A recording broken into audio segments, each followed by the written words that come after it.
Assalamualaikum warahmatullahi wabarakatuh. Selamat malam pemirsa. Apa kabar Indonesia Malam? Kali ini akan mengajak Anda pemirsa untuk menelusuri bersama apa motif dibalik pembunuhan begitu keji yang dilakukan oleh 5 orang pelaku yang menewaskan seorang bocah berusia 5 tahun yang ditemukan tewas dalam kondisi wajah terlilit lakban.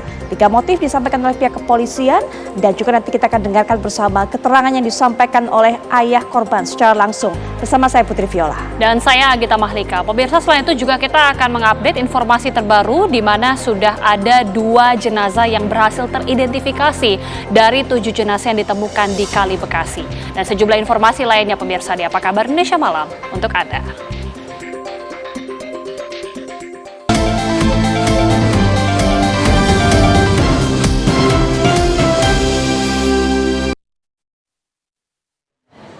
Pemirsa, kita akan awali jumpa kita malam hari ini untuk melihat kabar mengenai hujan deras disertai angin puting beliung yang robohkan sebuah bangunan joglo di Klaten, Jawa Tengah. Nah, akibat kejadian tersebut 4 unit sepeda motor rusak tertimpa reruntuhan bangunan. Anginnya ya Allah. Anda bisa saksikan pemirsa, ini adalah hujan deras yang terjadi disertai juga dengan angin kencang sehingga beberapa kendaraan yang ada di lokasi juga tertiup angin dan beberapa bangunan juga roboh.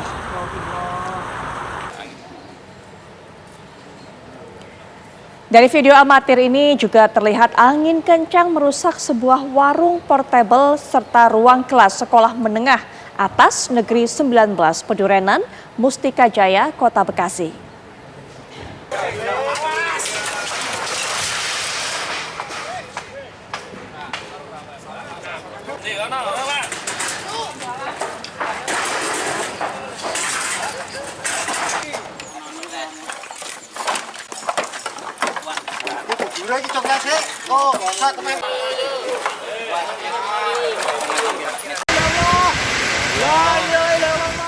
Berikutnya pemirsa, hujan besar disertai angin kencang melanda sebagian wilayah Kota Bekasi pada siang tadi.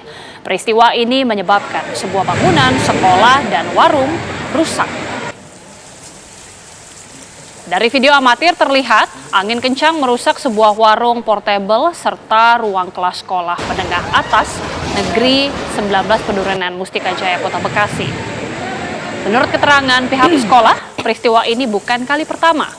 Sebelumnya, peristiwa yang sama juga pernah merusak sejumlah fasilitas sekolah. Selain merusak fasilitas sekolah, angin kencang ini juga berdampak kepada fasilitas umum seperti marka penunjuk arah serta kabel listrik. Sementara itu, pemirsa, Badan Penanggulangan Bencana Daerah BPBD Kota Bekasi menghimbau agar masyarakat waspada terhadap perubahan cuaca yang memasuki musim penghujan.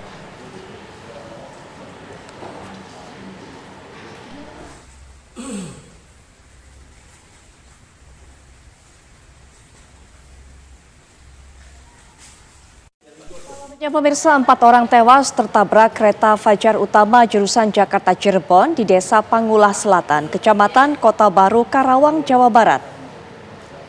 Peristiwa berawal saat ketiga korban, Anita Andini, 37 tahun, Ted Alfarizi, 7 tahun, M. Al Ihsan, 7 tahun, tengah bermain di rel kereta usai berolahraga. Ketiga korban tidak menyadari saat ada kereta Fajar Utama jurusan Jakarta Cirebon melintas di jalur berlawanan arah. Korban Sahaman 65 tahun mencoba menolong para korban namun justru ikut tewas tertabrak kereta. Bahkan satu korban terseret hingga ke Kabupaten Subang atau sekitar lebih dari 20 km dari lokasi kejadian. Keempat korban sudah berada di ruang pemulasaraan Rumah Sakit Umum Daerah Karawang untuk diotopsi.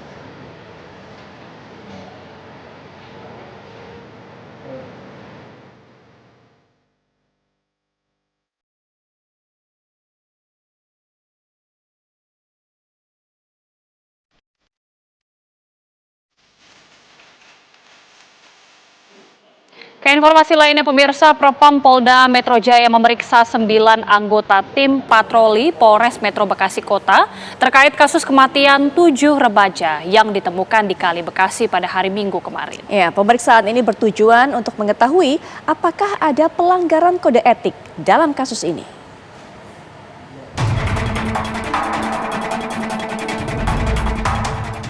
Bidang Profesi dan Pengamanan, Bid Propam Polda Metro Jaya memeriksa 9 anggota tim patroli perintis presisi TP3 Polres Metro Bekasi Kota berkaitan dengan ditemukannya 7 jasad di Kali Bekasi.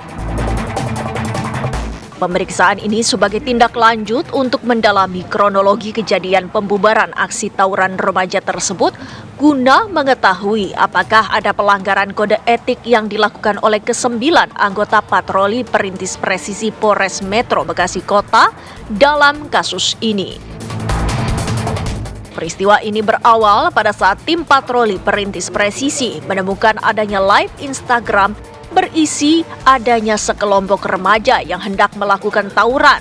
Lalu 9 anggotanya pun langsung menuju ke lokasi.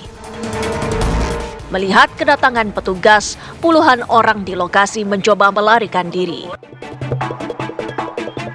Bid Propam Polda Metro Jaya telah melakukan pemeriksaan terhadap 9 anggota patroli perintis presisi Polres Metro Jakarta Bekasi untuk mendalami, ya, ini sebagai bentuk akuntabilitas untuk semuanya clear, transparan, bagaimana tahap dari mulai menerima informasi, proses cyber patrol hingga mendatangi lokasi. Ada beberapa orang yang berkerumun yang diduga berdasarkan informasi dari Kasat dan hasil pemeriksaan itu diduga sedang minum minuman keras yang dikemas dalam plastik dan juga tersedia beberapa senjata tajam. Inilah yang masih didalami rekan-rekan. Apakah ada dugaan nanti pelanggaran disiplin ataupun pelanggaran kode etik? Ini masih dilakukan pendalaman, yang jelas akan transparan. Kombes Ade Ari menambahkan dari hasil pemeriksaan terhadap 9 petugas, mereka mengatakan sempat menyelamatkan 4 orang yang melompat ke dalam sungai dan memberikan pertolongan pertama. Tim TV One mengabarkan.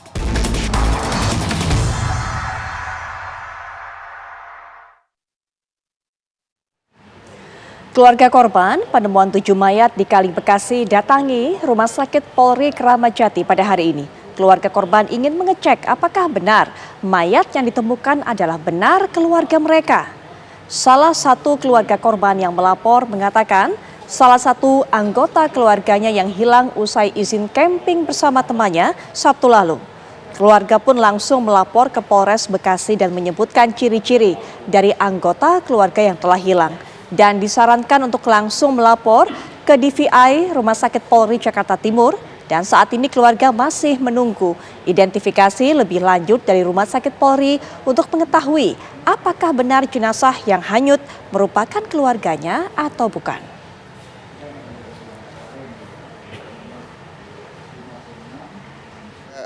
Keluarga dari korban yang ditemukan di Kali Bekasi. Waktu itu kejadiannya saya nggak tahu, anak saya nggak pulang. Akhirnya teman saya itu kasih tahu bahwa anak saya itu katanya ditangkap di Polsek, diamankan. Saya cari ke Polsek, ternyata nggak ada. Akhirnya saya cari ke Polres, di Polres pun nggak ada.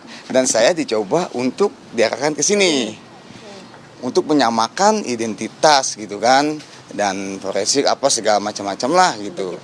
Prosedur udah, ini juga tes DNA. Tapi saya ingin melihat anak saya, meyakinkan anak saya itu betul apa bukan.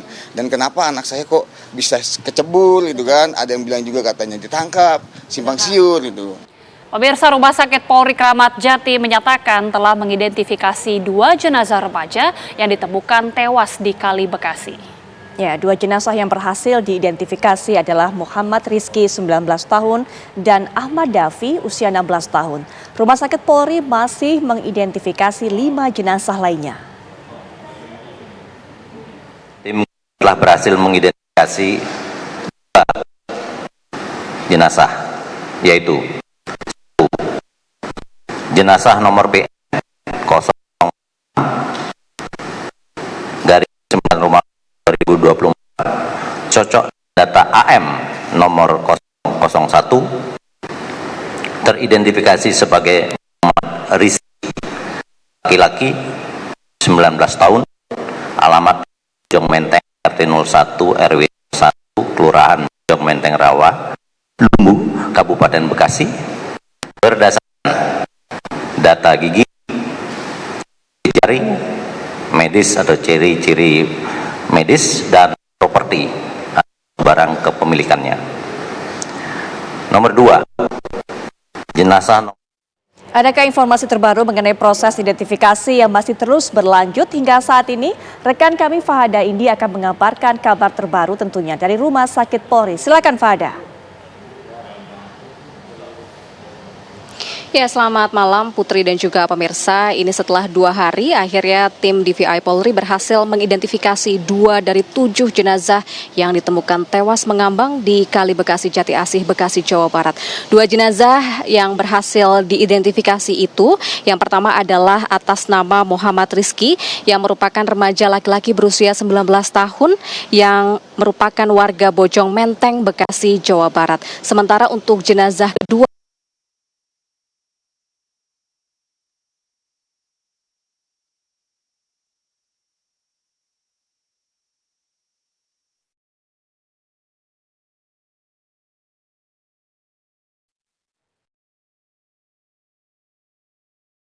yang tadi sudah diinformasikan oleh rekan kami, Fahada Indi, bahwa proses identifikasi jenazah ini masih terus berlangsung di Rumah Sakit Polri.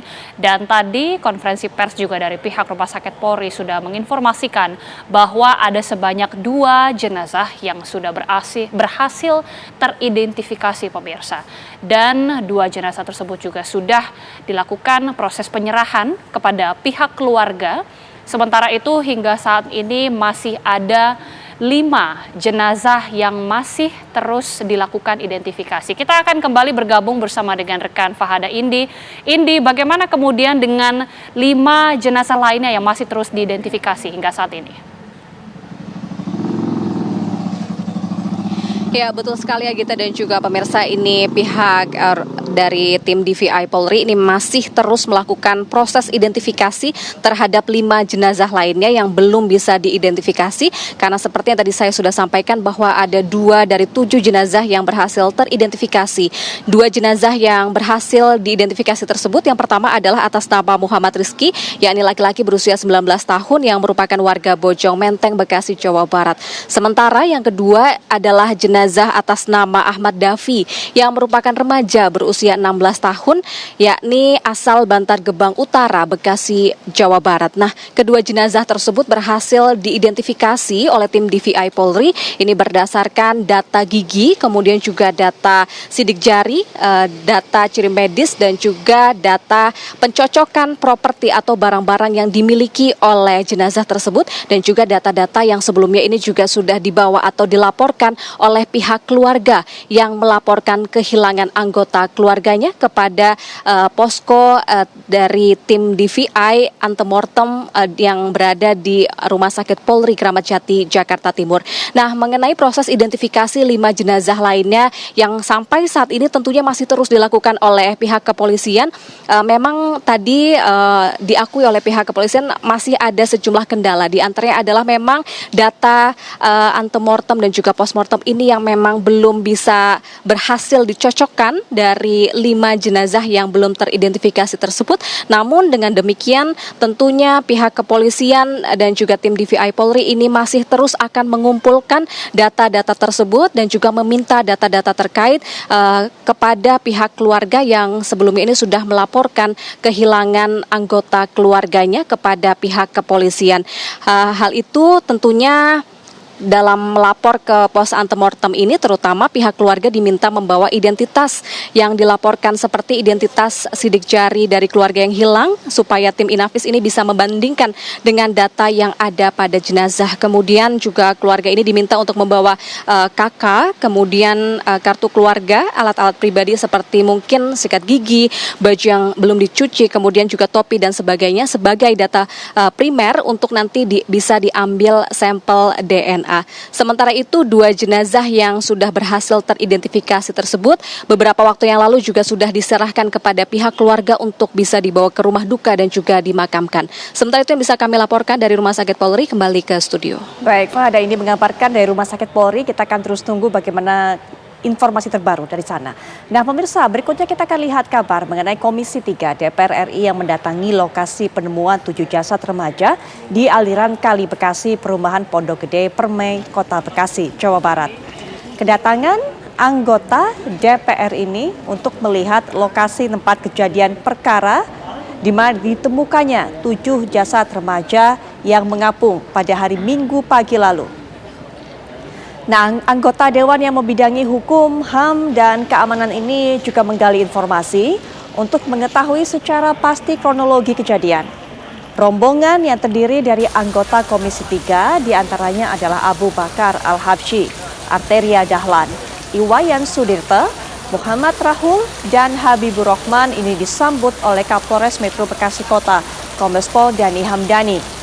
Selain mendengar kronologi dari pihak kepolisian, para anggota Dewan juga berdialog dengan warga untuk memperoleh keterangan tambahan.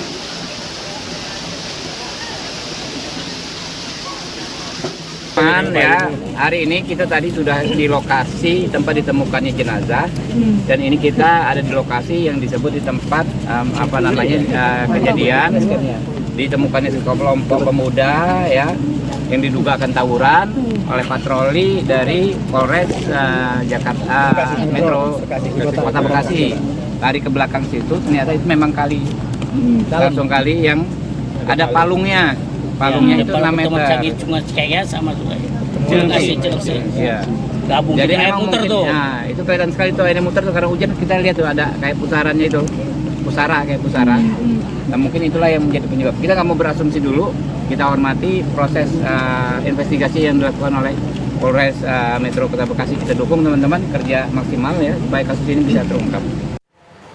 Sesaat lagi usai jeda pemirsa, Kapolda Metro Jaya melibatkan divisi Propam untuk mengetahui penanganan tawuran yang dilakukan oleh tim presisi Polres Metro Bekasi Kota hingga para korban ketakutan dan nekat menceburkan diri ke kali. Anda bisa menyaksikan kabar selengkapnya sesaat lagi. Pemirsa, 7 orang remaja ditemukan tewas di Sungai Bekasi. Diduga mereka melarikan diri dari sergapan patroli polisi yang melintas. Polisi menemukan sejumlah senjata tajam dari lokasi kejadian.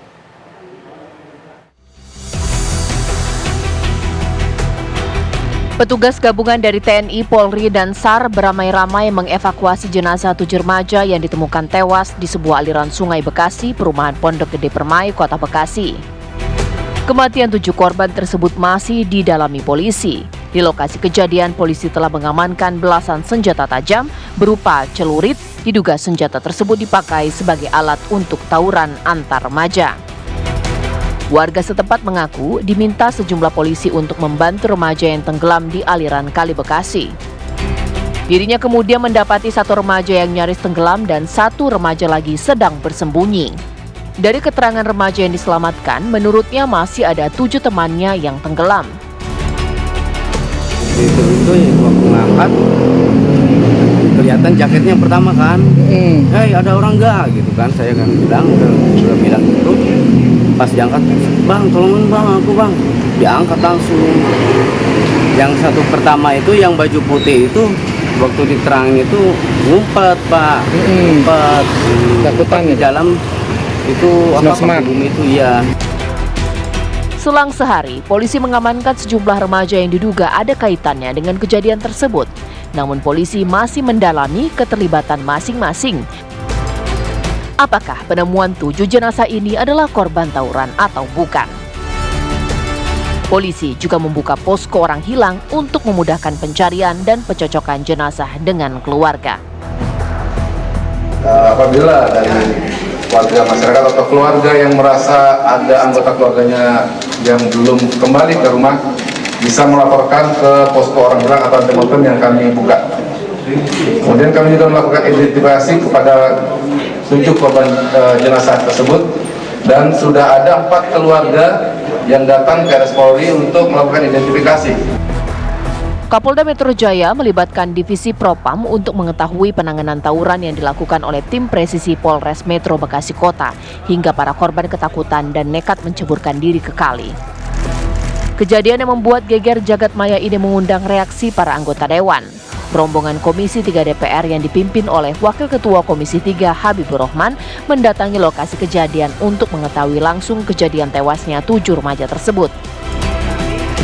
Dan ini kita ada di lokasi yang disebut di tempat kejadian, ditemukannya sekelompok pemuda ya yang diduga akan tawuran oleh patroli dari Polres Jakarta Metro Kota Bekasi. Lari ke belakang situ, ternyata itu memang kali, langsung kali yang ada palungnya itu 6 meter. Cuma kayak sama juga. Iya. Gabung. Jadi air muter tuh. Nah, itu kelihatan sekali tuh airnya muter tuh karena hujan kita lihat tuh ada kayak pusarannya itu. Kayak pusara. Nah, mungkin itulah yang menjadi penyebab. Kita nggak mau berasumsi dulu. Kita hormati proses investigasi yang dilakukan oleh Polres Metro Kota Bekasi. Komisi 3 DPR RI mengetahui kejadian ini ada dugaan remaja yang hendak melakukan aksi tawuran panik setelah melihat patroli presisi Polres Metro Bekasi Kota melintas, kemudian nekat terjun ke sungai untuk menyelamatkan diri. Dari Bekasi, Jawa Barat, Kurnia Dwi Hapsari, TV One mengabarkan.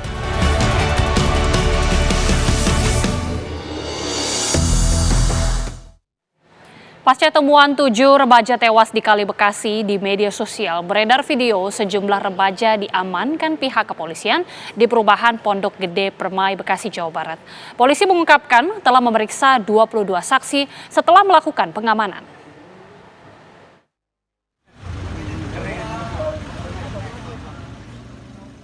Video amatir milik warga menunjukkan sejumlah remaja diamankan polisi dengan kondisi sebagian pakaiannya basah.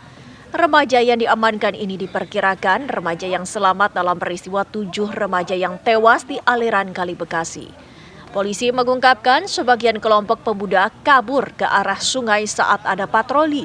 Setelah kita lakukan, mereka berkumpul di situ, kemudian datang tim dari patroli presisi.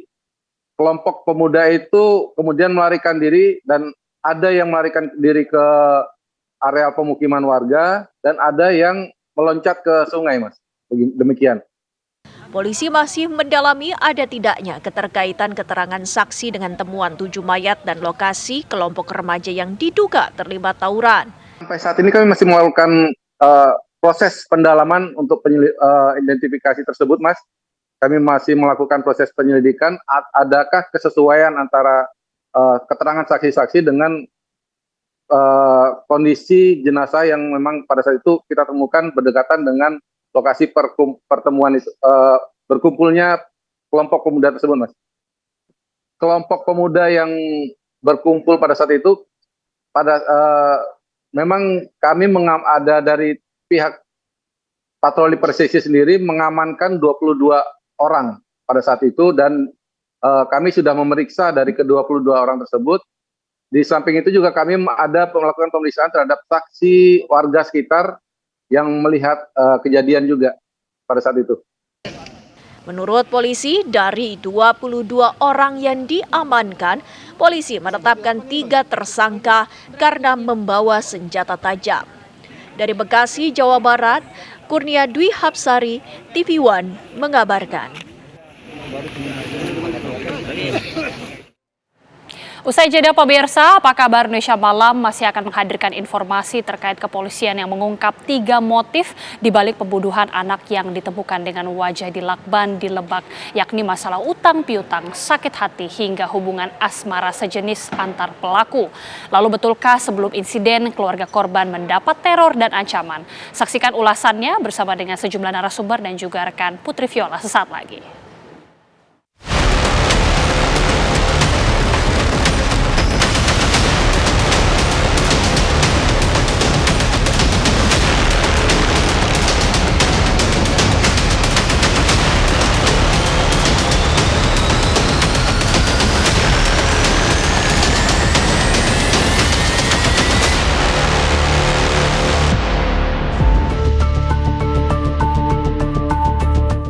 5 pelaku penculikan dan pembunuhan terhadap anak perempuan yang ditemukan dalam kondisi wajah di lakban di Lebak, Banten telah ditangkap polisi.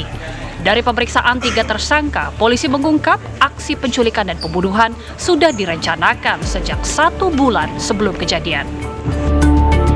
Kapolres Cilegon AKBP Kemas Indra Natanegara mengatakan ada 3 motif di balik pembunuhan, yakni masalah utang piutang, sakit hati, hingga hubungan asmara sesama jenis antar pelaku.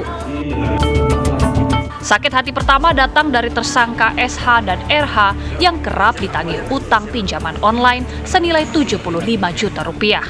Baik SH dan RH berbisnis dan berutang di pinjaman online menggunakan data pribadi ibu korban. Namun, usaha keduanya bangkrut dan tak mampu membayar utang. Di sisi lain, tersangka EM mengaku sakit hati dengan ibu korban karena anaknya kerap dimarahi. EM kemudian menceritakan sakit hatinya kepada SH dan RH sehingga ketiganya merencanakan pembunuhan. Apa yang dialami korban yang masih berusia 5 tahun membuat publik miris. Bagaimana tidak, anak tidak berdosa itu dibunuh dengan sangat kejam oleh para pelaku. Bahkan aparat kepolisian yang meringkus para pelaku ikut geram ketika menginterogasi mereka. Gimana kamu kalau gitu? Lu bagian ngelakban. Apa yang ngelakban? Yang nempeleng siapa yang nempeleng? Iya, sampai rontok, diapain?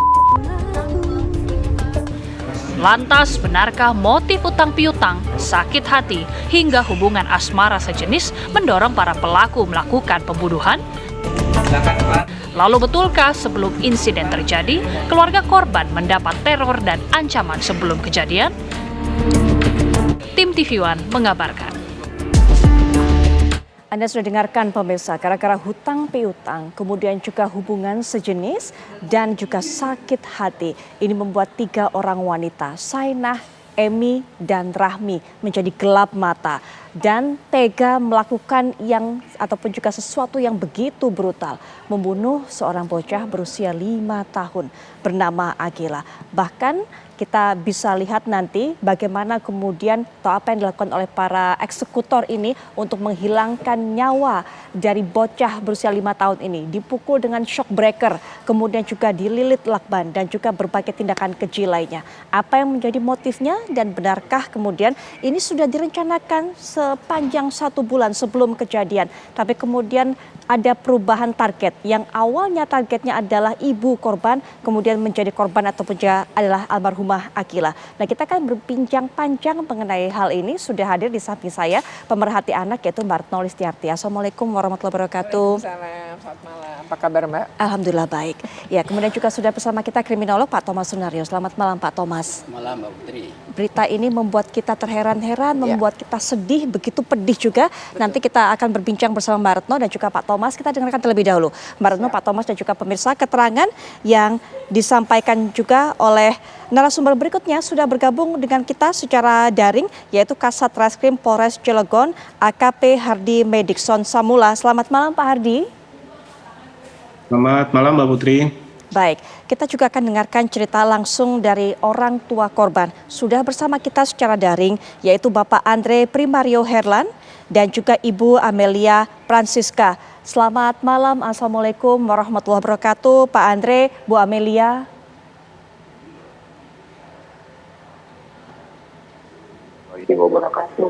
Baik, Pak Andre, Bu Amelia, kami mengucapkan turut berduka cita sedalam-dalamnya atas kepergian dari Ananda tercinta Agila dan juga apa ataupun juga musibah yang menimpa keluarga dari Pak Andre dan juga Ibu Amelia.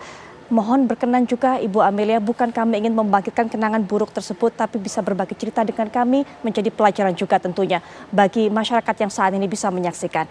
Bu Amelia, sebenarnya bagaimana Bu Amelia kedekatan hubungannya dengan 3 orang perempuan ini yang menjadi pelaku, Sainah, Emi, dan juga Rahmi? Nah, jadi saya itu dekat sama 3 pelaku ini itu karena kenalnya di Bimba. Jadi anak saya kan sekolah di Bimba ya. Jadi anaknya Sainah ini yang bernama Fadil itu dan sekolahnya sama dengan anak saya di Bimba. Jadi satu kelas.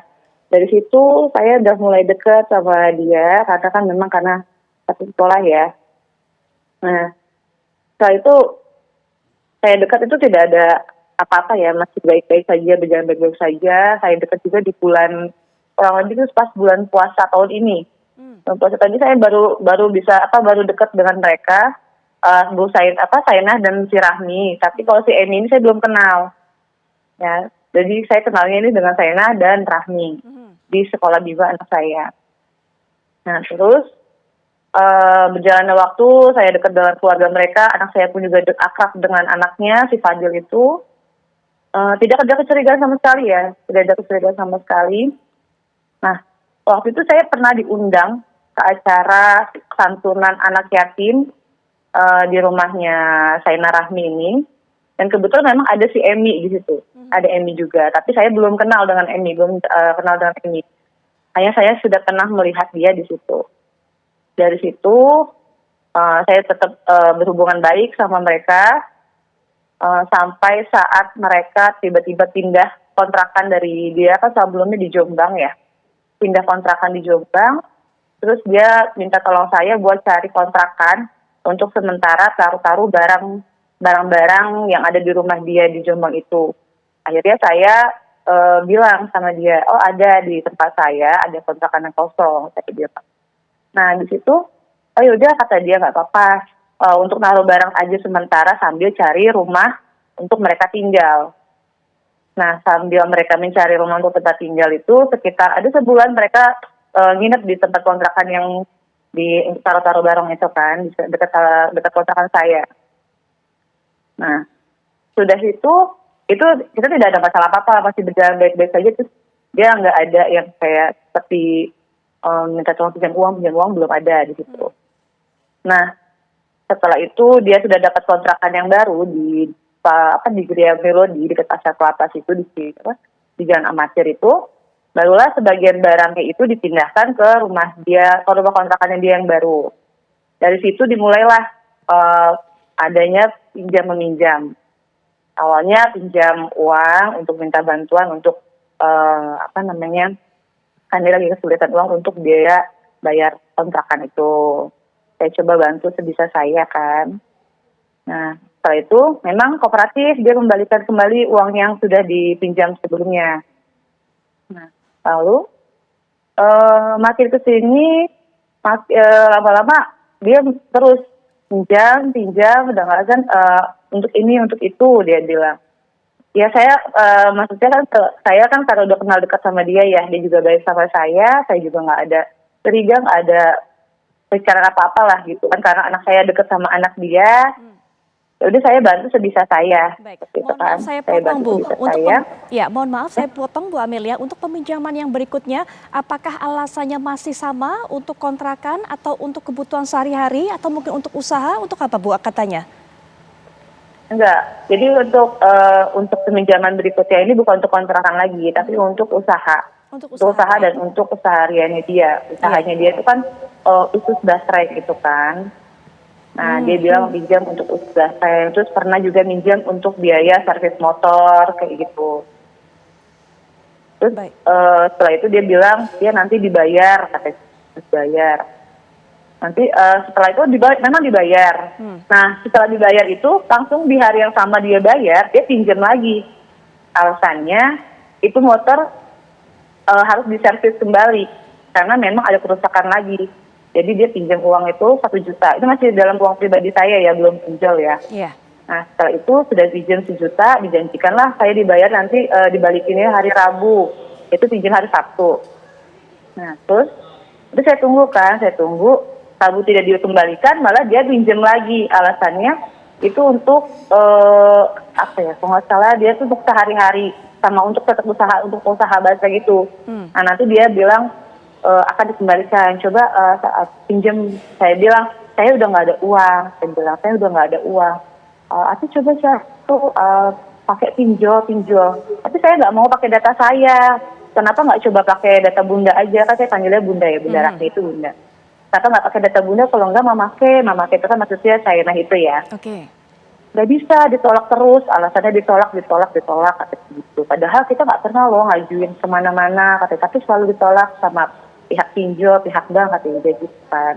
Terus Ya, tapi saya nggak berani kalau untuk pinjol-pinjol kan nama saya nanti kalau misalkan nggak dibayar saya yang dikejar-kejar sama debt collector, kan bilang gitu. Lalu, ya udah nggak apa-apa nanti pasti dibayar kok, dia bilang gitu. Udah banyak nggak banyak, kayak gitu. Udah ya udah akhirnya saya mengiyakan, akhirnya saya cari-cari pinjol gitu kan. Betul satu pinjol, cair langsung. Saya kasih ke dia kan. Berapa Bu besarnya Bu itu? Itu yang pertama itu sekitar kalau nggak salah yang 5 juta itu. 5 juta. Yang meminjam uang selalu Saenah, Rahmi atau dua-duanya bergantian Bu? Awalnya Rahmi yang menyuruh saya. Rahmi yang menyuruh saya untuk melakukan pinjaman online itu dengan data saya. Ya, coba aja Mel katanya gitu, coba aja dulu itu pakai pinjol, kali aja kan kamu kan udah sering tuh katanya, kamu udah sering kan biasanya pakai pinjol-pinjol gitu kan, maksudnya kayak di Shopee, di Lazada kayak gitu kan. Ya udah saya bilang gitu, terus si saya nanya ikut-ikutan, iya Mak, ya tolong sih Mak, dia kan manggil saya Mak gitu, iya Mak tolong bantu gitu kan. Udah saya bantu, cuman di sini kalau untuk masalah pinjol-pinjolan ini yang lebih intens ngomong untuk saya disuruh pinjol-pinjolnya Rahmi. Baik. Saya disuruh, iya ini tolong Bunda nih, jadi yang lebih intens ngomong harus saya yang pakai data saya itu si Rahmi. Pokoknya gimana caranya saya harus dapat itu pinjol harus cair. Baik. Gitu. Dan Ibu merelakan data Ibu dipakai oleh Rahmi ataupun juga Saenah ini? Iya, karena kan dia menjanjikan, nanti kan mau pakai si Saenah ini, maksudnya ada jual tanah sama jual rumah di kampung katanya. Nanti hari ini tanggal berapa gitu, nanti dikembaliin katanya. Udah kamu gak usah takut, pokoknya mah pasti dibayar sama Bunda mah katanya gitu. Ya saya jadi kan, ayo udah karena kan sebelumnya kan sudah pernah kayak gitu ya, pinjam uang langsung dibayar gitu kan, bener gitu kooperatif. Jadi saya nggak ada pikiran, ayo nggak mau gitu kan. Jadi ya udah saya ajuin lagi tuh pinjaman berikutnya kan, pinjaman berikutnya dia minta. Ya gimana Mbak? Sampai total berapa kali pinjaman online Bu? Banyak, jadi untuk dana ya, untuk pinjaman yang dana itu sekitar 9 aplikasi pinjol. 9 aplikasi pinjol, total pinjamannya Bu, yang menggunakan identitas Ibu? Ini kita gabung jadi ada pay letter juga ya, ada pay letter. Jadi dia minta, nah tolong dong, Bunda mau, waktu itu bilang, Bunda mau HP ini, tolong ya nanti dicicil aja bayarnya gitu. Saya pakai pay letter. Terus Bunda mau tab Android, dia bilang gitu. Pakai itu aja, dicicil aja bayarnya, gitu kan. Terus ya udah akhirnya itu saya total kemarin itu yang pinjolnya aja ya sekitar 50-an lah, 50 jutaan. 50 juta. Kalau itu total akumulasi semua. Baik. Ya pay letter dengan pinjam, pinjaman dananya itu. Iya. Dan mereka tidak pernah melakukan penyicilan sehingga Ibu menagih mereka? Nah, sempat gini, dia bilang kemarin beberapa minggu sebelum kejadian, jadi Rahmi ini bilang sama saya, itu memakai si Saenah ini mau pulang kampung. Mau ngambil uang hasil jual rumah sama jual tanah dia di sana. Nah jadi kan udah kamu pokoknya nanti Mama kayak dapat uang langsung ditransfer ke kamu nanti 100 katanya 1 juta maksudnya 1 juta. Nanti kamu buat lunasin dulu tuh semua utang-utang pinjol Bunda sama Mama Ke, nanti sisanya kamu pegang aja dulu. Nanti kamu Mama Ke ambil lagi karena ATM-nya Saenah ini lagi bermasalah jadi ada yang nyadap gitu, maksudnya ada yang ngambil uangnya dia di ATM-nya dia gitu, tiba-tiba hilang uang ATM-nya dia, jadi dia nggak bisa menggunakan ATM itu lagi. Baik. Dan Bu Amelia selalu kemudian menegaskan juga kepada mereka untuk menagih terus atau seperti apa? Karena sudah mendapatkan janji itu masih terus menagih? Iya, tetap terus menagih karena kan di pinjol itu ada tanggal-tanggal jatuh temponya. Saya selalu bilang sebelum tanggal jatuh tempo itu, Bun, tolong Bun, ini nanti tanggal 20 misal, tanggal 20 ini udah jatuh tempo ya aplikasi si A, B, C seperti itu kan. Tolong dibayar ya karena aku nggak ada uang lagi buat ngalangin. iya dok kamu tenang aja nggak bakal telat dia bilang Baik, gitu kan. Bu Amel pernah didatangi oleh para penagih? Syukur alhamdulillah belum. Baik, itu motif yang pertama. Kami juga ingin mengetahui Ibu, untuk motif berikutnya juga yang dikatakan oleh Emi, yang juga dikatakan oleh Saenah bahwa Ibu sering juga memarahi anak mereka. Apakah betul Ibu? Jadi gini, kalau dibilang sering memarahi tidak pernah ya. Jadi setiap saya sama anak saya main ke rumah si Saina Rahmi ini, itu kan memang namanya anak-anak ya bermain. Jadi di sini kan si Fadil ini kan usianya 7 tahun, lebih tua 2 tahun dari Akila kan, dan badannya pun lebih besar dari Akila. Jadi mereka tuh kadang suka berantem. Jadi saya tegur lah anak itu kan si Fadil, jangan kayak gitu ya Dil, itu kecilnya masih kecil, tak bilang gitu. Kalau main yang bener, jangan berantem, tak bilang gitu. Saya marahin Fadil pun, saya juga marahin Akila. Saya ngasih tahu ya kan, saya kasih tahu Akila juga.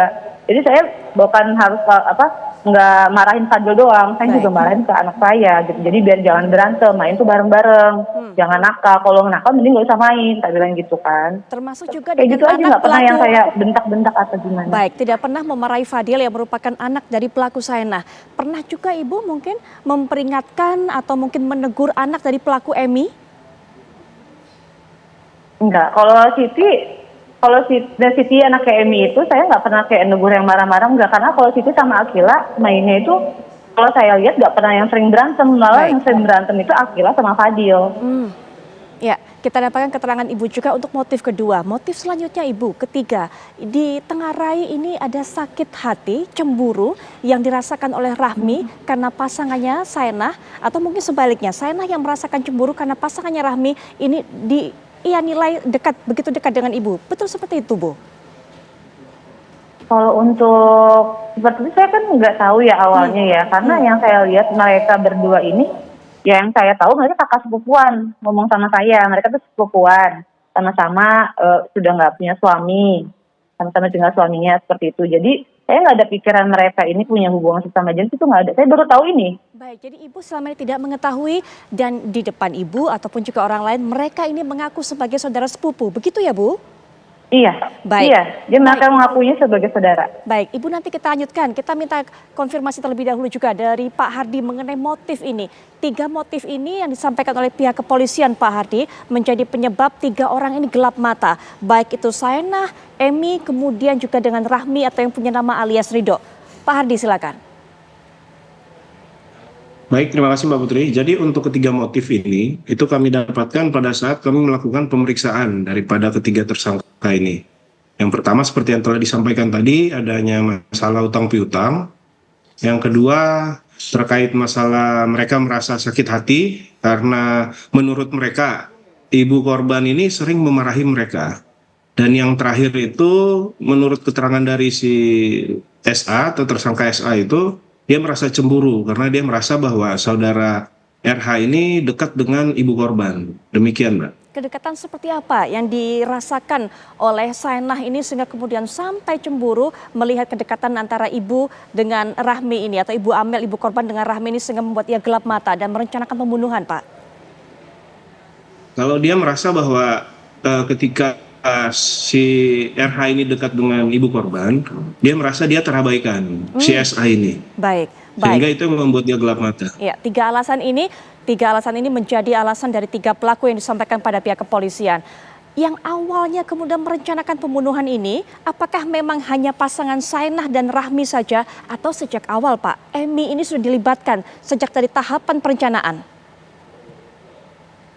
Jadi menurut keterangan dari masing-masing pelaku, jadi mereka bertiga ini memang dari awal, dari 1 bulan sebelumnya itu sudah merencanakan.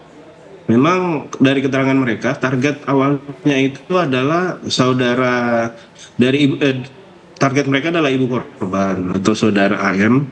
Namun karena tidak terlaksana, kemudian di hari Minggu sebelum kejadian penculikan itu juga mereka sempat berkumpul untuk merencanakan penculikan terhadap ibu korban. Namun karena menurut dari si RH jangan dilakukan terhadap ibu korban karena sedang hamil, jadilah yang menjadi sasaran adalah si APH atau si korban itu sendiri. Baik, pada saat awal merencanakan penculikan, apakah memang berencana hanya menculik Akila atau memang berencana untuk menculik dan membunuh, Pak? Kalau menurut keterangan memang sudah direncanakan diculik dan langsung juga dilaksanakan pembunuhan. Baik, dari dua pelaku ada pasangan ini, Rahmi dan juga Sainah, kabarnya memberikan iming-iming uang yang cukup besar kepada Emi untuk bergabung juga, Pak? Seperti itu? Ya, jadi menurut keterangan si Emi diiming-imingin uang sebesar 50 juta apabila berhasil membunuh si korban. Baik, kita sudah dapatkan keterangan mengenai motif, 3 motif yang disampaikan oleh pihak kepolisian. Dari pihak kepolisian maupun juga dari pihak ibu dari korban. Nanti kita akan telusuri bersama juga bagaimana pandangan Mbak Retno ataupun juga Pak Thomas mengenai hal ini. Nanti setelah jeda termasuk juga Bu Amel, kemudian juga Bapak nanti bisa bercerita karena kabarnya sempat mendapatkan teror sudah lama sebelum kejadian ini. Nanti bisa berbagi cerita dengan kami, Pak. Setelah jeda kami akan segera kembali saat lagi. Pemirsa, kita akan kembali lanjutkan perbincangan. Tadi kita sudah mendengarkan bagaimana cerita dari pihak kepolisian, pengakuan dari para pelaku ini, apa yang menjadi motif yang membuat mereka gelap mata dan melakukan pembunuhan terhadap Akila. Sementara kita juga sudah mendapatkan keterangan dari Bapak Andre, kemudian juga dari Ibu Amelia yang juga merupakan ayah dan ibu dari korban, dari Akila, mengenai motif-motifnya, kemudian juga bagaimana hubungan antara Ibu Amelia dengan ketiga pelaku wanita ini. Ibu Amelia, kita lanjutkan kembali Ibu perbincangannya. Bu Amelia, kami dapatkan informasi bahwa sebelumnya Ibu juga sempat mendapatkan teror, Bu. Seperti apa, Bu, terornya ini? Iya, untuk teror yang saya dapat atau ancaman yang saya dapat itu pernah. Jadi di sini ada beberapa nomor ya, nomor tadi kenal yang mengancam itu. Yang pertama itu seperti ngata-ngatain saya, kata-kata kasar seperti itu. Nah, yang parahnya ini sampai ada yang bilang mau menculik anak saya, menculik lebih, bilang gini, saya tumbal ya, saya jadikan tumbal anak kamu saja, dia bilang gitu. Terus dia mau bikin cacat suami saya, dia mau bikin cacat saya, dia mau bawa anak saya dari sekolah. Jadi dia tahu kalau anak saya udah sekolah gitu kan, setiapnya anak perempuan sekolah, dia mau jemput katanya. Terus sama om aja nanti bilangnya om, sini sama om aja, om jemput ya Akila, katanya. Akila sekolah tiap hari kan, katanya. Seperti itu. Jadi banyak ancaman-ancaman yang bilang, saya tahu rumah Anda, saya mengikuti Anda, saya tahu tempat kerja suami Anda, seperti itu. Baik, Bu Amel, metode ini adalah metode lewat WhatsApp. Maksudnya ancamannya lewat WhatsApp, lewat telepon, atau seperti apa? Ya, lewat WhatsApp. Jadi dia pakai akun bisnis, WA bisnis. WA bisnis. Ya. Dan nomor itu berganti-ganti. Jadi setelah saya blokir nomor 1, dia datang masuk lagi dengan nomor yang berbeda. Saya blokir lagi nomor yang 1 ini, datang lagi nomor yang berbeda, kayak gitu. Ibu hanya memblokirnya saja atau sempat membalas itu, Bu? Sempat balas yang pertama, yang ngata-ngatain saya, bilang saya ini lagi hamil anak haram, seperti itu. Anak nggak ada bapaknya, saya dibilang pelakor, seperti itu. Baik, terornya ini berlangsung berapa lama, Bu, kira-kira? Dan juga ini terjadinya itu berapa lama sebelum penculikan ataupun juga pembunuhan terhadap Akila ini terjadi? Terornya ini kejadiannya sebelum kurang lebih sebulan sebelum kejadian Akila. Kurang dari sebulan. Kurang dari sebulan ya. Dalam waktu dekat kejadian itu ada teror yang sampaikan oleh ibu saya tadi itu. Nah, tapi saya melihatnya itu mungkin orang iseng, nggak digubris sama kita. Tapi pas waktu di tanggal 17 kejadian anak hilang, ke Polsek, dari Polsek kita diarahkan ke Polres, dari Polres langsung ditanggapin, kita langsung ya saya apresiasi yang setinggi-tingginya ya untuk Polres Cilegon, Polsek Cilegon, ya Polres Lebak sama Polda Banten untuk cepat cekatannya dalam mengungkap kasus yang menimpa keluarga kami ini. Baik, tapi pada saat menerima teror tersebut sempat dilaporkan kepada pihak kepolisian, Bapak, Ibu? Kami melaporkan pas saat di tanggal 17 itu langsung kami laporkan itu Jadi langsung ditanggapi tim Pak Yogi itu bersama tim udah langsung datang di TKP, ketemu saya dari habis sasar, coba cek di TKP, udah langsung atensinya udah langsung tinggi dari tim Polres Cilegon. Baik, jadi Bapak melaporkan adanya teror-teror tersebut berbarengan dengan melaporkan kehilangan putrinya, begitu ya Pak? Iya. Baik, Ibu Amel sempat berpikir nggak ada yang dicurigai, kira-kira ada yang diduga siapa pengirim ini? Apakah Ibu sempat berpikir berprasangka terhadap salah seorang, Bu? Mohon maaf, Mbak Viola, bisa suaranya agak dibesarin nggak? Karena lagi aja. Baik, ya nanti kita lanjutkan perbincangan dengan Ibu Amel, kemudian juga dengan Pak Andre, tapi kita ke Pak Hardi terlebih dahulu. Pak Hardi, apakah memang pelaku ataupun juga pelaku pembunuhan ini sama dengan pelaku yang mengirimkan teror-teror via WhatsApp ini kepada Ibu Amel, Pak?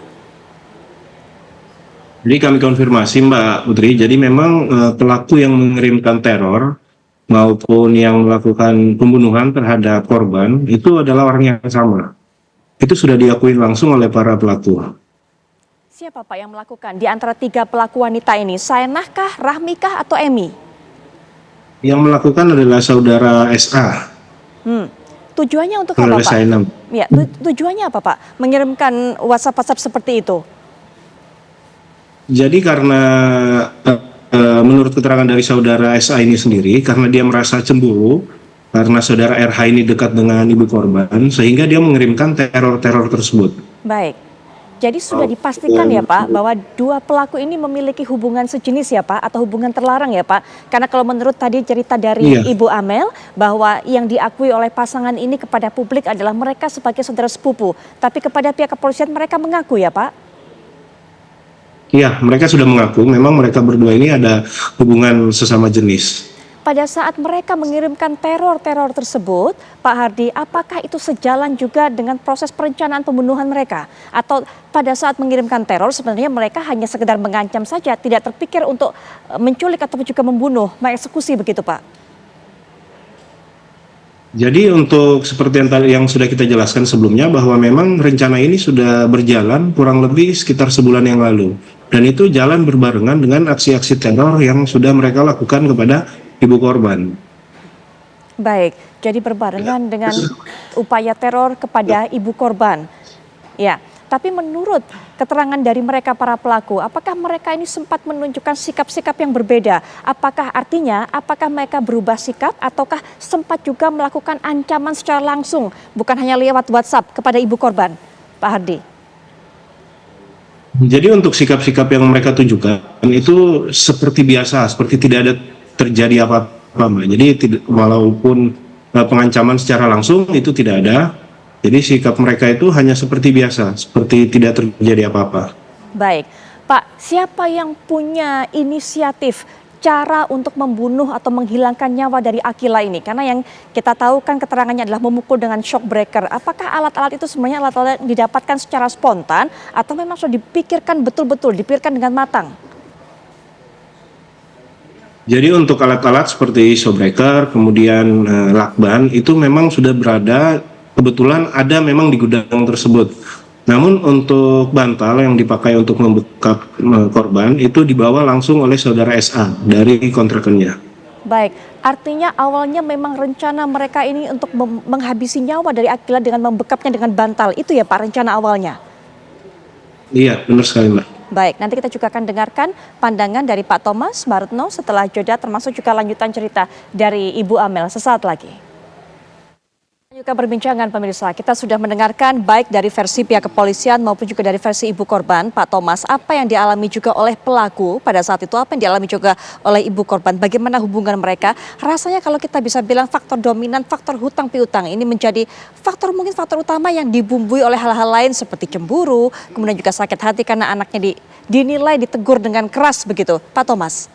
Ya, begini. Yang pertama dalam kasus-kasus kekerasan ya, penganiayaan, perkosaan, pembunuhan, itu seringkali pelaku dan korban itu sudah ada hubungan interaksi sosial ya, bisa teman, ya. Saling kenal. Paling ya bisa suami istri ke anak. Nah, jadi kita sering nggak sadar bahwa kita harus waspada juga ya kepada orang-orang yang terkenal, apalagi terhadap anak-anak ya, penculikan dan sebagainya.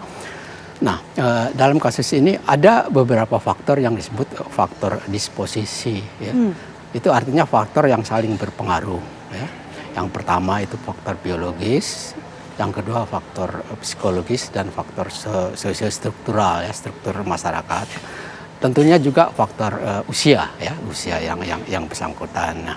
Nah, dalam hal ini yang nampak adalah yang berpengaruh adalah faktor kondisi sosial yang mendorong pencetus apa yang terjadi di dalam psikologis ya, kemarahan ya, dorongan-dorongan seksual tadi ada disebut sebagai hubungan sesama jenis ya, gitu ya. Nah, kalau kita lihat masa sekarang kan kehidupan yang katakanlah seseorang yang hidupnya itu kan melalui tidak seperti zaman dulu ya, ada tekanan-tekanan sosial ya, harus bekerja, harus mencari nafkah ya, menghidupi anak mungkin kemudian itu. Nah, ini kan semua memerlukan uang ya, tapi tidak hanya uang tapi juga status sosial sekarang kan dipengaruhi oleh hal-hal yang sifatnya konsumtif dan kemajuan teknologi.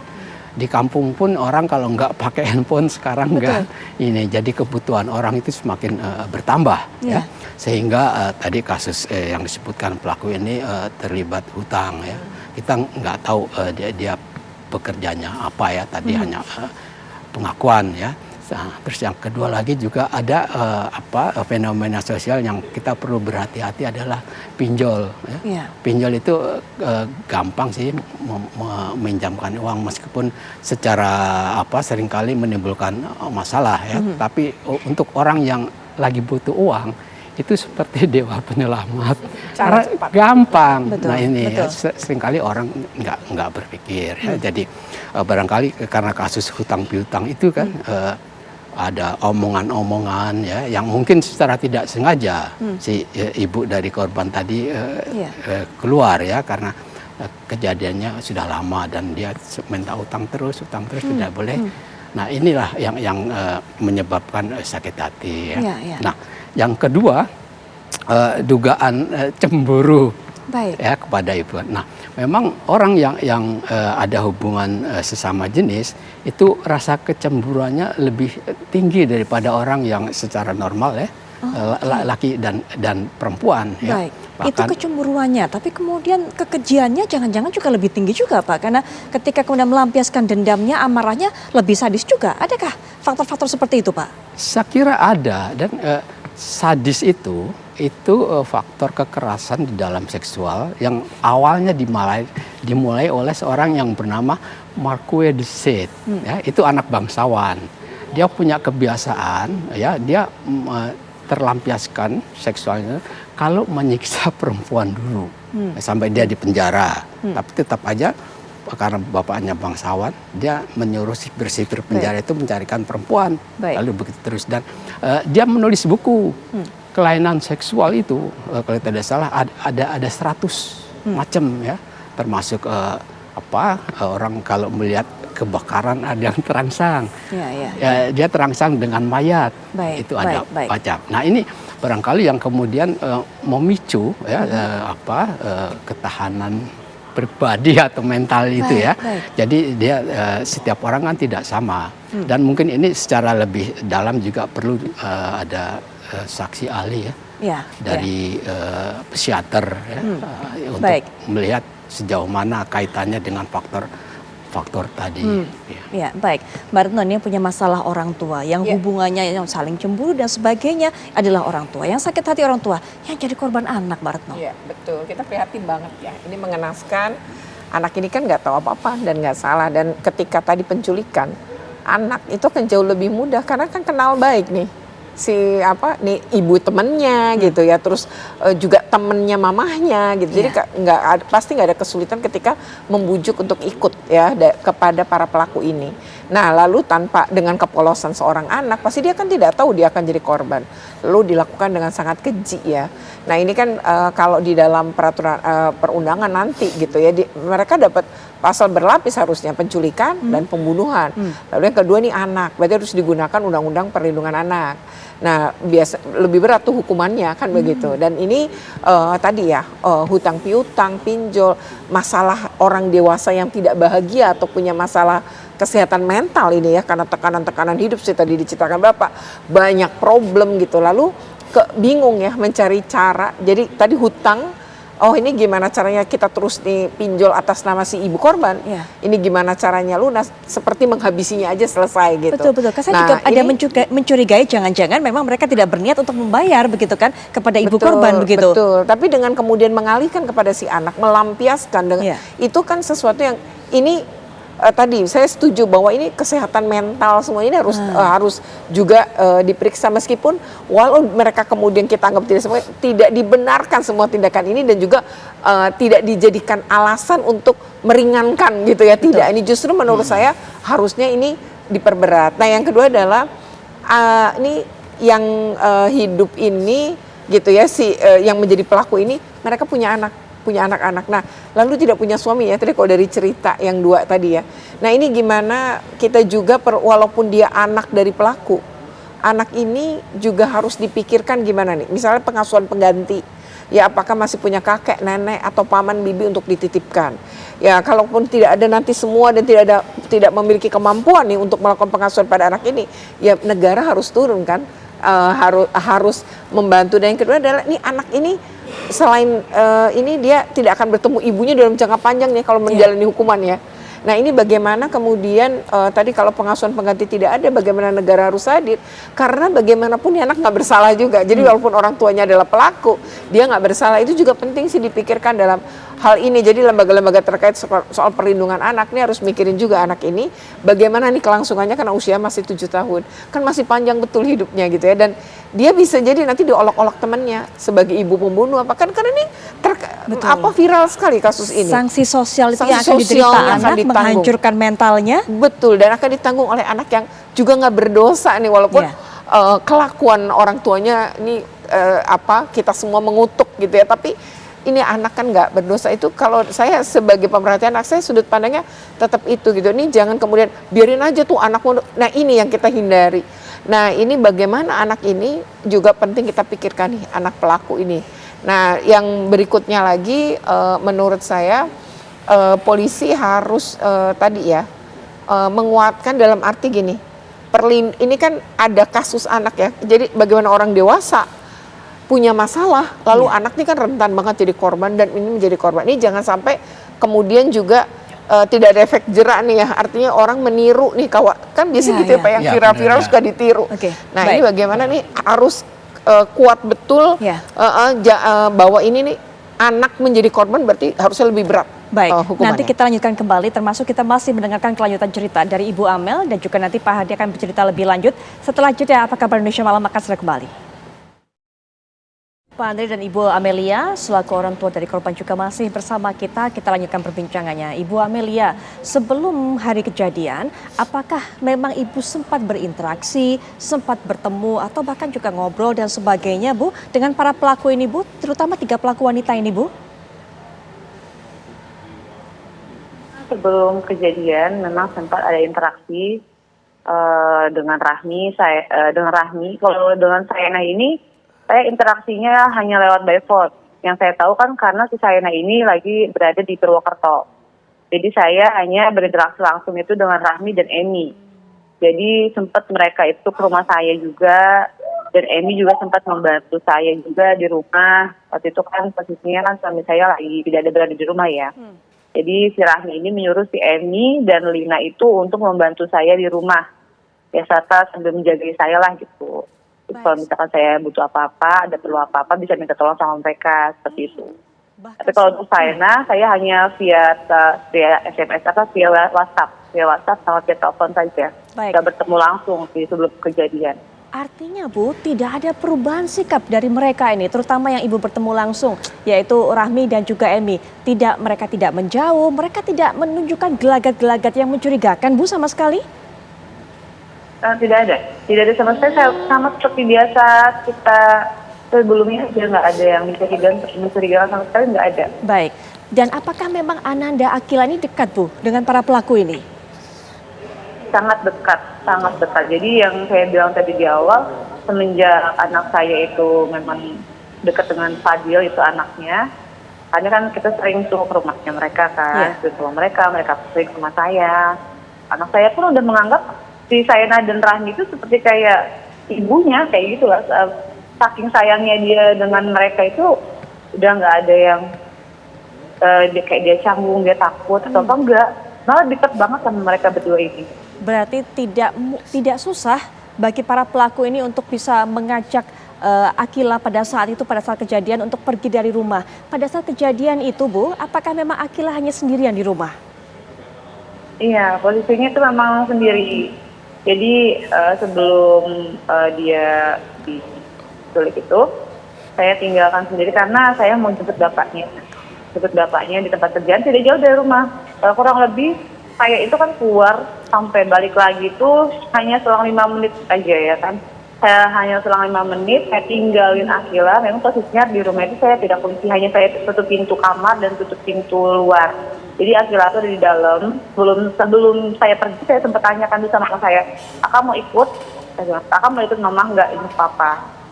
Dia bilang enggak, mau gambar aja di rumah. Akhirnya saya kasihlah buku gambar, saya nyalakan TV, saya tinggalkan handphone saya di kasur. Takutnya kalau misalkan biasanya kan dia kalau ada apa-apa telepon saya atau saya telepon dia kayak gitu. Jadi kalau misalkan saya tinggal sebentar, ya udah mama pergi dulu jemput papa ya. Jemput papa pulang, nanti jangan kemana-mana, tetap aja ya. Baik, dari pergi menjemput sampai pulang berapa menit, Bu, totalnya? Kira-kira meninggalkan rumah? Hanya 5 menit. Hanya 5 menit saja? 5 menit. Dan pelaku ini tahu betul ya, Bu, ketika ibu pergi memang ibu seringnya tidak mengunci pintu, tidak mengunci pagar. Mereka tahu betul ya, Bu? Iya. Jadi posisi kan memang kalau pagar kontrakan itu kan jarang ditutup ya kalau misalkan ada yang mau keluar masuk, kecuali malam. Baik. Pada saat kemudian ibu kehilangan Akila, apakah ibu mengontak mereka, Bu? Apakah sempat menanyakan kepada mereka, kepada para pelaku ini? Tidak, saya tidak pernah menanyakan Akila hilang dengan para pelaku ini. Cuma saat saya pulang kembali dengan suami saya, saat saya jemput suami itu, saya pulang, saya cari dulu kan anak saya di rumah, barangkali kan biasanya kalau setiap kita pulang atau bapaknya pulang itu kan dia suka main petak umpet kayak gitu kan, ngumpet entah di selimut atau di kamar mandi seperti itu kan. Saya cari dulu di kamar, ini nggak ada, kamar mandi nggak ada. Terus saya baru ngomongnya itu sendalnya nggak ada, handphone saya juga nggak ada. Saya kira mungkin dia keluar, tapi nggak pernah anak itu, kalau saya bilang di rumah nggak pernah dia keluar. Dan pada saat ibu melaporkan kepada pihak kepolisian, apakah bersama bapak saja atau ada yang menemani atau mungkin jangan-jangan pelaku ini juga ikut menemani, Bu? Ya, jadi pada saat saya sedang mencari anak saya itu, si Rahmi itu datang menggunakan ojek, dia datang, terus dia nanya, kenapa Mel, kenapa? Dia bilang, "Gila bun, tak bilang Akila nggak ada di rumah. Udah dicari belum? Coba mungkin lagi main kali ke Arisa atau ke Fatira, ke temennya Iksan. Udah dicari ke semua temennya nggak ada," tak bilang gitu. Handphone juga nggak ada dibawa, entah dibawa sama dia atau gimana ya. Pokoknya handphone nggak ada. Terus yaudah akhirnya saya sama suami lanjut mencari kan. Terus dia bilang, Bunda ikut cari ya.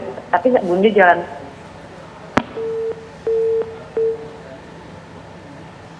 Ya, Bu Amelia, sepertinya hubungan kami dengan Ibu Amelia terputus, dengan Pak Andri terputus. Kami coba untuk perbaiki komunikasi lagi, tapi kami bawa Anda untuk bisa melihat bagaimana kronologi peristiwa ini.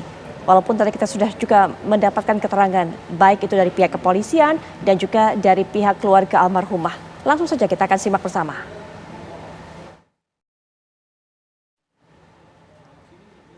Ya, baik pemirsa, ini kita lihat bagaimana kronologi pembunuhan anak tewas di Lakban, di Banten. 17 September 2024, pelaku SH dan RH bersembunyi di kontrakan kosong bersebelahan dengan rumah korban. Menunggu sampai kondisi aman semua sehingga kemudian ia bisa mengambil ataupun menculik Akila ini ataupun juga korban. Dan dua pelaku ini juga sudah merencanakan dengan matang. Kita lihat juga saat ibu korban sedang keluar, pelaku menyelinap dan membawa korban. Seperti yang diinformasikan oleh pihak kepolisian bahwa tadinya pelaku ini berencana untuk menculik ataupun juga menghabisi Ibu Akila, Ibu Amelia yang baru saja kita dengarkan keterangannya. Tapi sehari sebelum kejadian, sehari sebelum penculikan, para penculik ini berubah pikiran karena Ibu Amelia memang sedang mengandung. Selanjutnya korban melawan sehingga pelaku ini menutup mulut hingga wajahnya dengan lakban.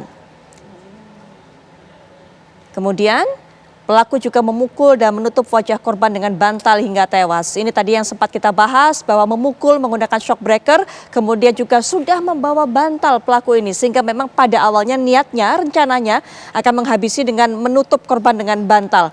Pelaku SH, RH menghubungi EM dan selanjutnya menghubungi UH dan YH untuk membuang korban. Jadi memang setelah mereka melakukan eksekusi ini, mereka tiga pelaku ini agak kebingungan bagaimana caranya untuk membuang jenazah dari korban. Dan kemudian bertemu dengan dua pria. Jasad korban ditemukan warga di Pantai Cihara, Lebak, Banten. Baik, kita sudah mendengarkan tadi apa yang dialami oleh Ibu Amelia, Pak Andre juga pelajaran untuk semua orang tua mengenai hal ini, Bu Retno. Iya, ini ternyata diambilnya dieksekusinya di rumah sebelahan ya. Betul. Rumah korban, kemudian di sebelahnya kontrakan kosong gitu ya. Ini berarti betul-betul terencana ya, karena hitungannya 5 menit, berarti kan udah dipelajari banget. Betul. Dan itu segera diambil hilang, jadi dan handphone pun diambil gitu ya. Dan ini menurut saya satu memang betul-betul terencana dengan sangat ini ya luar biasa. Yang ini adalah ketika korban melawan, ya kan udah bawa bantal, dipikir bekep aja terus meninggal selesai. Ternyata korban ngelawan akhirnya dipukul dengan shock breaker yang ada di situ ya. Betul. Jadi ini kalau ngelihat hal begini maka pembelajaran ya kepada para orang tua tadi, walaupun mungkin hanya 5 menit atau 10 menit gitu ya. Tapi memang meninggalkan anak sendiri dengan tidak dikunci itu memang akhirnya kita belajar dari sini penuh dengan resiko ya. Walau sebenarnya kita juga kadang-kadang cuma sebentar, apalagi anaknya tadi ibu ini udah bagus ya, ayo mau ikut nggak kak? Ternyata dia kan nggak mau ikut. Nah itu hal yang memang tadi ya hati-hati banget kita, apalagi ketika kita punya masalah sebenarnya. Tapi memang si ibu ini kayaknya polos, dia ngerasa nggak punya masalah kecuali tadi yang nagih-nagih ini loh cepat dibayar karena pakai nama dia gitu ya. Tapi yang ditagih ini ngerasa marah, tertekan kan begitu. Nah tidak menyadari bahwa ada kemarahan-kemarahan gitu ya. Jadi ini memang ibu ini terlalu menurut saya memang baik banget gitu ya. Jadi membantu orang, niatnya pasti seperti itu. Nah ini mungkin pembelajaran juga. Jangan mudah, apalagi soal pinjol menggunakan data kita. Ini penting banget nih dari pembelajaran ini. Karena akhirnya sumber utamanya memang hutang piutang, akhirnya anak menjadi korban. Baik, kita sebelum nanti Pak Thomas juga bisa menyampaikan penutup, kita sudah tersambung kembali dengan Ibu Amelia. Ibu Amelia, sebelum nanti kita juga akan dengarkan apa harapan Ibu mengenai sanksi yang didapatkan oleh pelaku. Ibu, punten sekali, kami dengarkan Ibu juga kondisinya saat ini sedang mengandung, Ibu.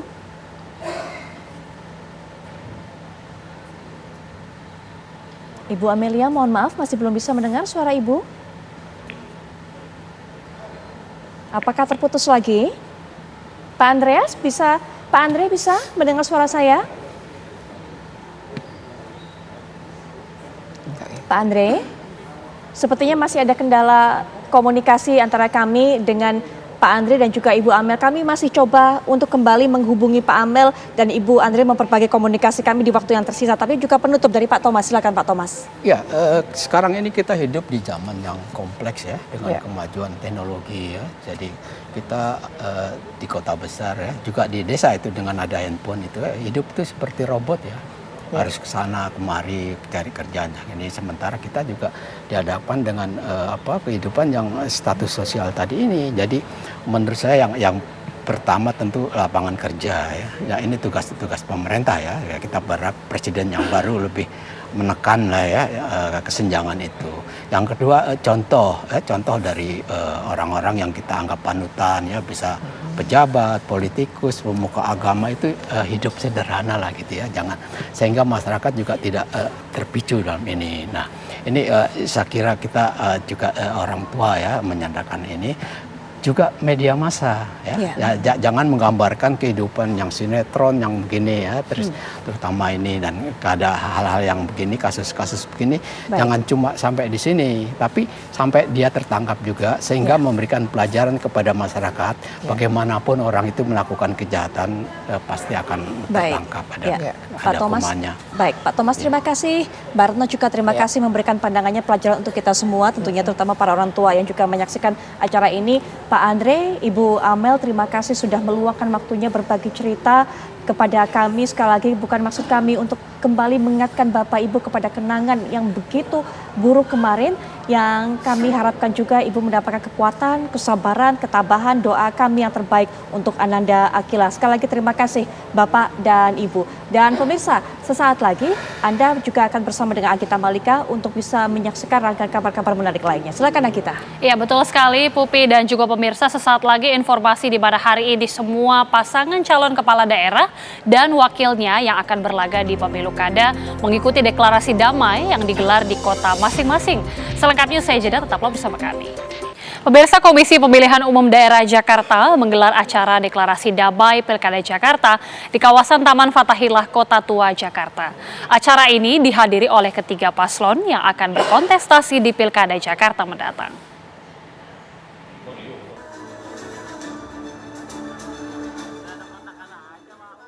Hari ini KPUD Jakarta menggelar deklarasi damai Pilkada Jakarta di kawasan Taman Fathahillah, Kota Tua, Jakarta.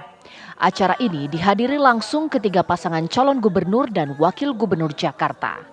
Ketiga paslon melakukan deklarasi Pilkada damai demi menciptakan keamanan dan kondusivitas jalannya Pilkada hingga hari pencoblosan tanggal 27 November 2024. Ditemui dalam Pilkada damai hari ini, paslon nomor urut 1 Ridwan Kamil Suswono berjanji akan melaksanakan kampanye Pilkada secara damai dan meriah. Bilang bentuknya belusukan, saya udah bilang bentuknya temu wicara seperti bar, tidak hanya sekali, insya Allah 6 kali, dan semuanya kita laksanakan dengan semeriah, semaksimal mungkin. Terima kasih, hatunun. Sementara paslon nomor urut 2 Dharma Pongrekun Kunwardana mengapresiasi ajang Pilkada damai sebagai momen yang baik, namun tidak hanya sekedar janji, tapi realisasi menjaga kondusivitas Pilkada Jakarta. Tanggapannya terhadap ini adalah momen yang baik ya, di mana deklarasi ini sebagai tonggak di mana kita melangkah ke depan dan tonggak di mana kita berjanji. Namun saya berharap janji ini bukan hanya manis di mulut, tetapi datang dari rasa adab yang ada dalam jiwa kita, di mana kita takut dengan semua sanksi yang akan diberikan oleh Allah, oleh Tuhan manakala kita melanggar janji tersebut. Ditemui di tempat yang sama, paslon nomor urut 3 Pramono Anung Rano Karno pun berjanji agar Pilkada ini menjadi ajang damai beradu gagasan dan visi untuk permasalahan Jakarta. Deklarasi kampanye damai, dan mudah-mudahan ini menjadi percontohan best practice demokrasi yang ada di Indonesia. Kita pernah punya pengalaman saat Pilgub yang lalu yang betul-betul akhirnya menyita emosi publik yang luar biasa. Mudah-mudahan di dalam Pilkada kali ini betul-betul yang beradu adalah gagasan, program, visi, dan sekaligus menawarkan sesuatu untuk menyelesaikan persoalan yang ada di masyarakat di Jakarta. Ya, dalam acara ini para paslon juga menandatangani deklarasi Pilkada damai. Acara ini dilakukan tepat sehari sebelum diberlakukannya masa kampanye yang jatuh pada tanggal 25 September 2024. Dari Jakarta, Iman Fajar, Andi Isworo, Tim TV One mengabarkan. KPU Komisi Pemilihan Umum Jawa Timur akan menggelar deklarasi kampanye damai di Tugu Pahlawan, Surabaya hari ini.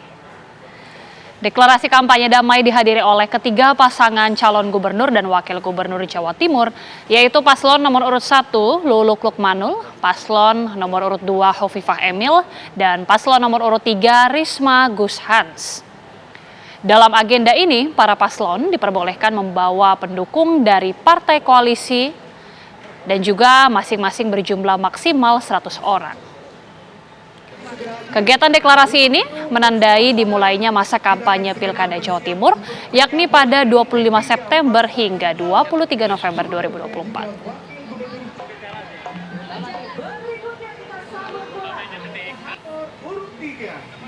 Ibu Dr. Honoris Causa Insinyur Tri Risma Hari MT dan Bapak Zahul Azhar Asuk.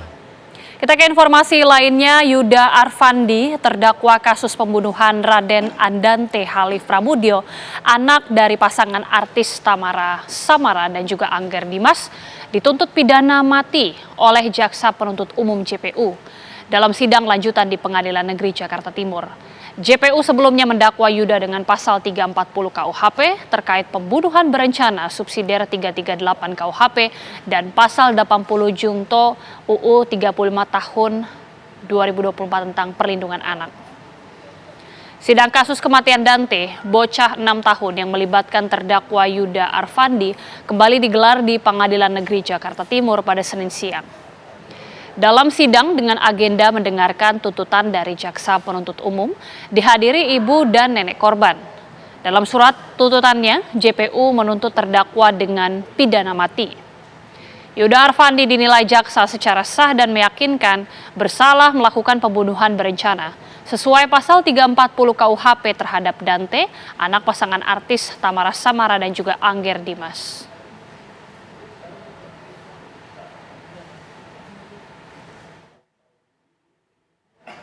Pemirsa, sebuah tabung LPG ukuran 3 kg meledak saat dipakai memasak pemiliknya di Magetan, Jawa Timur.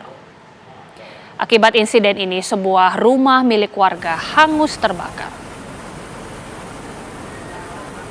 Kebakaran rumah milik Darti, warga Desa Jomblang, Kecamatan Takeran, Kabupaten Magetan, terjadi pada Selasa pagi. 2 unit pemadam kebakaran berupaya memadamkan api. Namun naas, saat tiba di lokasi, api sudah melahap habis seluruh bangunan, dapur, dan sejumlah ruangan lain. Menurut keterangan korban, kebakaran tersebut terjadi akibat kompor gas yang meledak saat memasak nasi. Akibat insiden ini, pemilik rumah mengalami kerugian hingga ratusan juta rupiah.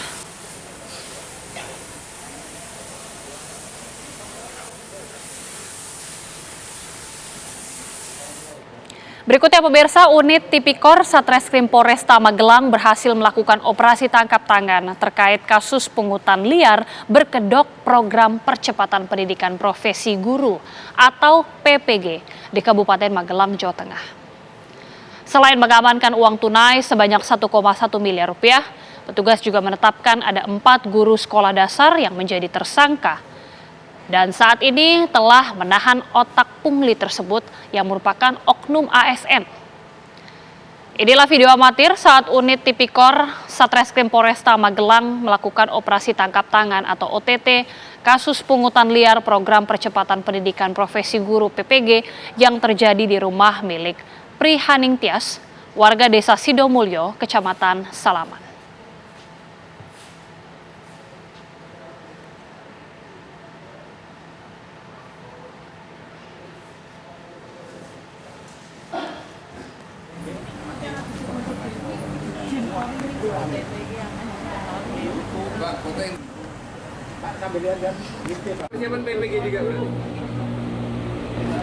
Dan pemirsa, informasi tadi juga sekaligus menutup perjumpaan kami di Apa Kabar Indonesia Malam. Ya, betul sekali Agita, dan juga setelah jeda Anda bisa menyaksikan catatan demokrasi yang juga masih mengulas lebih panjang lagi, lebih dalam lagi mengenai kasus yang tadi kita perbincangkan di Apa Kabar Indonesia Malam. Saya Putri Viola. Dan saya Agita Mahlika mengucapkan terima kasih atas kebersamaan Anda. Selamat malam dan sampai jumpa.